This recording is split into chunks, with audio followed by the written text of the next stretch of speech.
One of the things that really frustrates me about the funding of public education is the fact that in this country, we are willing to pay a premium. We are willing to overpay for things. We go to sporting events. We're going to overpay for concessions, for tickets, merchandise, all those things. I just went to DC and boy, I almost had a heart attack when they told me that I was going to have to pay $59 a day to park my car. And we stayed at this hotel for 5 nights.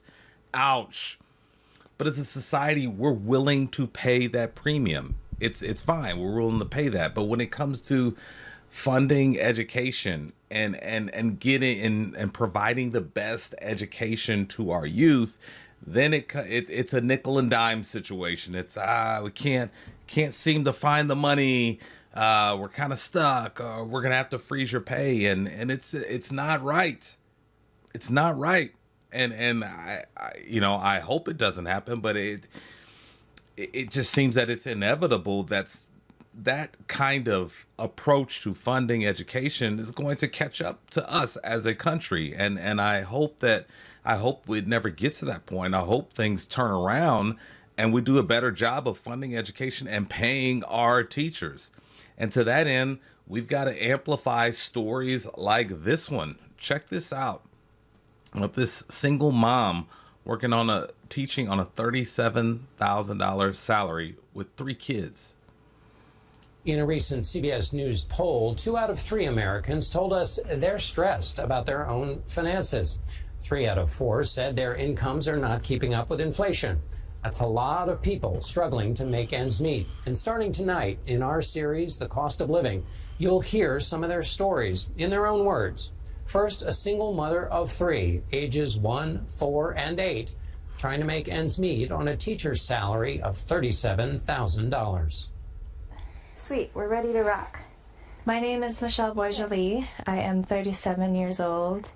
I am a teacher in St. Louis County, Minnesota. Since the price of eggs, bacon has gone up, we've done a lot more cereal. Eat it with your spoon. You gotta stay safe in the car, right? I've had to take on a second job just because everything has gotten so expensive. Hi, baby girl. I've been a teacher since about 2008. I love my brown shoes. I love my brown shoes. It's definitely not something that people go into for the money. They go into it because they love it. And that's the thing. It kind of, I used to say it. I don't say it anymore, because I think that when we make that phrase, "Well, I didn't get into teaching to be rich," or "I didn't get into teaching for the money," I think that just, I think in some way that sends a message to the people who make those funding decisions that, they understand the way the situation is. They understand that this is the way things are, and so we don't need to do anything to change. No, I think I think differently. They do need to change, and so that's why we put a spotlight on this woman who, oh my gosh, like $37,000 and 3 little kids. Wow, that's all by herself. Oh my gosh. And you parents out there, you know what I'm talking about. Wow, that is a lot. Which is why so many of us do have to work 2 jobs to make ends meet, but it takes multiple incomes to survive in this economy.